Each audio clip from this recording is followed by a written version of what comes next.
Toka kuanzishwa kwake benki hii imetoa mikopo ya takribani bilioni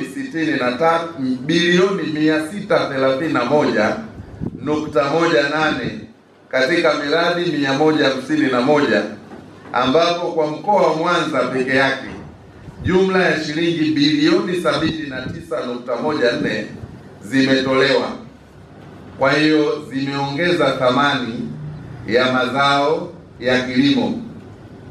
Benki ya TADB, wakulima wanaoongeza thamani na mnyororo wa thamani wa mazao ya kilimo, mifugo, mnyororo wote ule na uvuvi, benki ya TADB ndio mkombozi wao. Kanda ya Ziwa ni kitovu cha ufugaji wa samaki nchini na miongoni mwa maeneo ambayo benki ya TADB imejikita. Baada ya sisi serikali kuona changamoto za ajira kwa vijana, tulikuja na mpango wa Building Better Tomorrow unaoitwa BBT, na tukafanya linki kati ya mabenki na mpango wa BBT. Na katika mkoa wa Mwanza, BBT tulichagua eneo la ufugaji wa samaki kwa njia ya vizimba. Kwa hiyo yako maeneo mengi, lakini nazungumzia project tu ya BBT.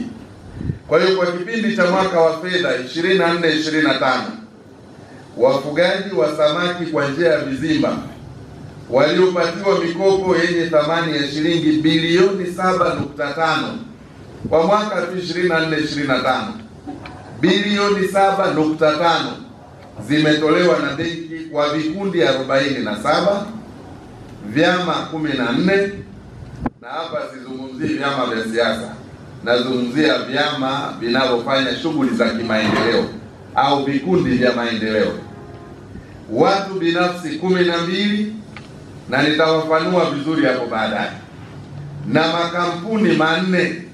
Kwa hivyo jumla ya vijana 350 wakiwemo wanawake 227 wamenufaika na hiyo mikopo. Kwa hiyo ninachokusudia kusema hapa ni kwamba fursa za mikopo kupitia benki ya TADB, kupitia mradi wa kuongeza ajira kwa vijana, yani BBT, bado zipo na wananchi.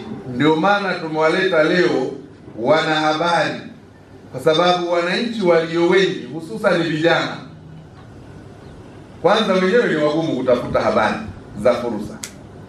Kwa hiyo tumeona nyinyi wanahabari, inawezekana wengine mkawiwa kwamba mfanye specialization yenu ya kutengeneza na kumarket fursa zilizoko ndani ya serikali zinazowawezesha vijana kuweza kujikwamua kiuchumi. Uchumi wa blue, nafahamu mtakuwa mnakumbuka mwaka jana Mheshimiwa Rais alikuja kufungua uwezeshaji kwenye uchumi wa blue kwa maana ya ziwa letu, ambapo tulitoa maboti lakini tuliwezesha vizimba.